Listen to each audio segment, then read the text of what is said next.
Okay, we're talking about Season 3, Episode 21, Over the Hills and Far Away. Oh my god, Brooke's making Haley's wedding dress, and Haley's like, does it look like my dream dress? Vera Wang meets Snow White. Oh, I love the rehashing of how Nathan asked Haley to marry him the first time around. Oh, so lovely. And I forget why Brooke is recording it. I think it's for something for the rehearsal dinner.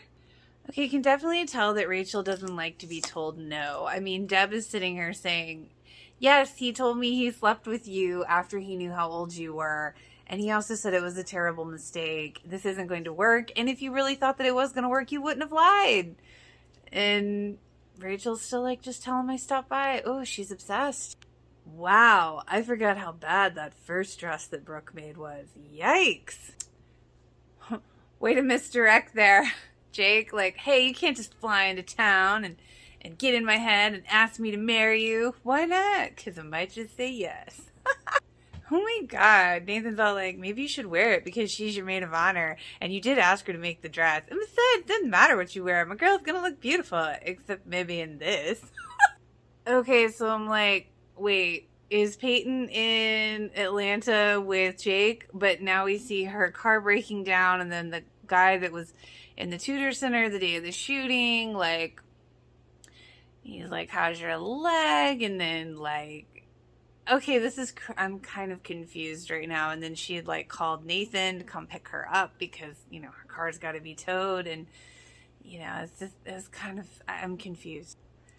Okay, so the tow truck guy was the kid in the classroom that was being a jerk in the tutor center. And he says he quit school because it was too hard to walk past the classroom. And that day really messed him up. And then, like, Nathan's like, okay, I love you, P. Sawyer, but don't you call Lucas for this kind of stuff? And she's like, he's out of town, which I'm kind of surprised Nathan didn't know that. So we're doing a flashback thing, because now she's flashing back to her time with Jake. Oh, that's right. So Jake heard Peyton talking in her sleep then, saying she loves Lucas. Ooh, so we see Haley kind of telling, you know, Dan, who's creeping outside the cafe, as always, you really got to go home. You're creeping out the customers. And he's like, how's Nathan? And she's like, he's a mess, especially, he said, how's Nathan since losing Keith? He's a mess, especially since he lost his father long before that. And then he's just all like, you know, I just really want to say, you know, I respect, you know, you, and you're the best thing that ever happened to him, and I hear you're renewing your vows. And he's being very sincere yet again, and she just straight up says, I don't buy it. I don't buy this new you. And she's like, and he's like, I guess I can respect that too. Just, I wish y'all the best. It's so weird. He's like, I'm glad that you're protective over Nathan, Haley, and I guess it doesn't matter who got him there as long as he reaches his potential. Man, Rachel really doesn't get the hint when someone's avoiding her, huh? Still trying to call Cooper, saying feels like you're avoiding me. No shit. Wow, Brooke really took the news about the dress really badly. She just insulted her, said, why don't you go to Slut Barn? Jeez. Well, Jake's not wrong to ask Peyton. Let me ask you a question. If Brooke didn't have Lucas, how would you feel then? Wow, Jake is right. He has to be twice as honest. Once for him and twice for Jenny. I love you, but I don't want to think that someone else is in your heart. And it's natural for you to want a family after losing your mom and your dad being gone all the time. Damn, Jake's coming with the truth bombs. Naley goals. And is this the only time we see Haley wailing on the punching bag like a rock star? Nathan's like, whoa, anybody I knew? And then they're like, oh, Nathan's like, I ran into Marcus from the tutor center. I ran into Dan. Who do you think's a bigger ass? Let's invite Marcus to the wedding. I can't invite my dad because he'll just screw it up. Oh my god, I forgot about Keith. Saving up a college fund for Lucas from way back when not even Karen knew about. Ah, how sweet. At least Brooke admits that she lost her mind on Haley. Oh my god, Mouth calls Rachel and she thinks it's Cooper and she throws her phone and then punches the mirror. Shit, we're getting into psycho territory now. And Brooke walks in on the busted up mirror and the bloodied hand Rachel. And she's like, and Rachel's like, he said he liked me. I need him to like me. Brooke shows up and Peyton points it out. Brooke shows up when the work is done. And then Haley shows up and Peyton's like, I think I'll go hide the knives. I do like that Brooke's kind of like, yeah, I'm glad that Lucas is coming back, but I realize I'm not as dependent on him as I thought. I have my clothing line, I have my friends, and I have me, and I'm not such bad company. And honestly, I love that Haley and Brooke made up. That was great because, of course, we knew they would, but it's nice that they can because not every high school group can do it so quickly. Of course it is for the show, so I get that. You gotta love Bevan. She's like, I don't think he's gonna pass for Nathan. You know, his hair. Because Brooke is doing this really cute recreation of how Haley and Nathan met and fell in love and doing like it's just, oh my god, it's so cute. Oh my god, Bevan wearing the poncho. And he's like, that is an ugly ass poncho and the bracelet. Oh my god, Lucas and Brooke playing the sleepover part. And she's wearing like crazy lingerie. And then like Haley's like, that is not how it happened. And Nathan's like, yeah, it is. Oh my god, Deb playing Haley, the crying. And was that Tim trying to kiss her? Or, I don't know. What is happening on this play?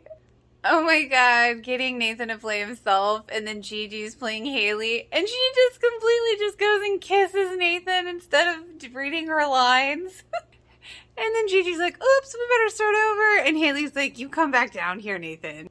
Oh my god, Lucas and Brooke at the end. He's like, I know I'm a porn freak pretending to be Nathan. And she's like, and Brooke's like, pretending to be Haley, like, oh, I like my porn too, and I Haley myself from time to time. Oh my god. And she's like, I need to know that you love me. And Lucas playing Nathan, I'm gonna marry you someday, Haley James. And that makes Peyton think about her flashback to Jake. Of Jake telling Peyton that you gotta go home. If we're meant to be, we will be. So Brooke invited Rachel to this really fancy like rehearsal dinner. I mean, like all the props and everything she got together with the story is pretty great. And this is, I forgot, this is where Brooke and Rachel start to kind of bury the hatchet. Haley offering to tutor Marcus so that he come back to school. He'll think about it. And Mouth is sick, so he can't do his part in this play for the big finale. So it's Lucas and Peyton. Uh-oh.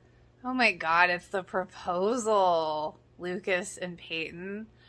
Oh, I know they're playing Haley and Nathan, but this is bad timing for Peyton. Oh man, but I have to say, Lucas saying, golly gee, that was some good loving, Haley. Oh god. Yeah, she's flashing back to all the moments with Lucas, and she's like, I love you too. And she wasn't acting, and I'm pretty sure Lucas caught that. And it kind of feel like Brooke got an inkling caught an inkling of that emotion as well. So crazy asking Brooke Brooke asking Rachel if she's okay and really meaning it, and then like the Marcus guy is like, it's hard to change, but it's nice when people let you try.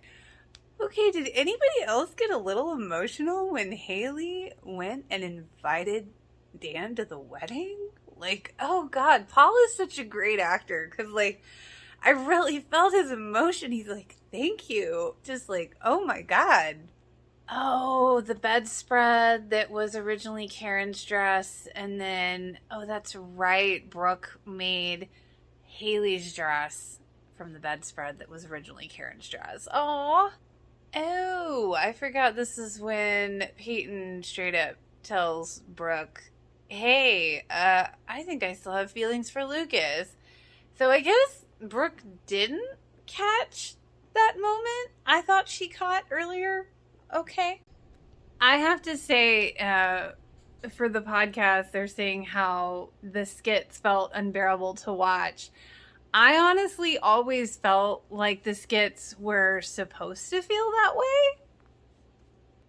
Yeah, I have to disagree. That first dress was hideous, in my opinion. I can agree that Haley could have freaked out a little more about the dress in the show. And yeah, the boxing was very out of place, but I guess because she wasn't showing the Bridezilla vibe, maybe that was their way of conveying that she's angry. Well, because she was angry.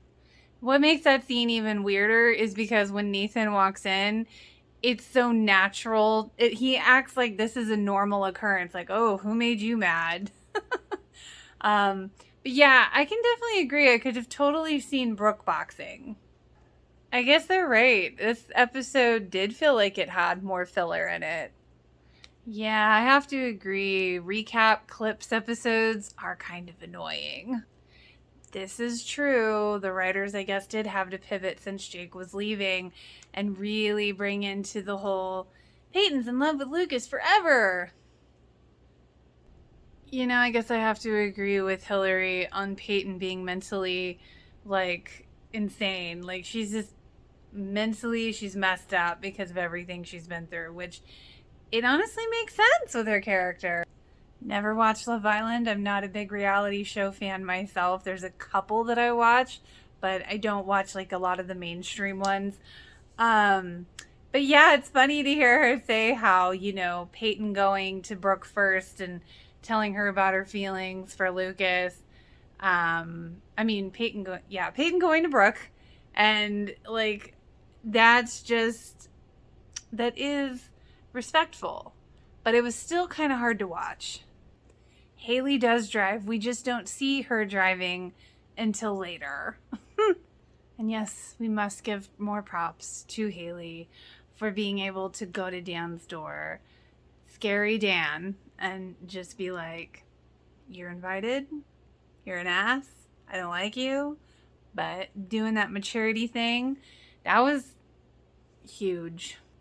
Yes, the Dub and Junk scene was probably the funniest one. More enjoyable for sure. And yes, the trust left for Lucas from Keith was a huge deal. And it is kind of weird that they had Maura tell him in a car now that Hillary mentions it. That's so true. Hillary nails it again. It's like life is a game show in One Tree Hill. There's one more prize. It was weird and kind of cool to see Marcus in this episode.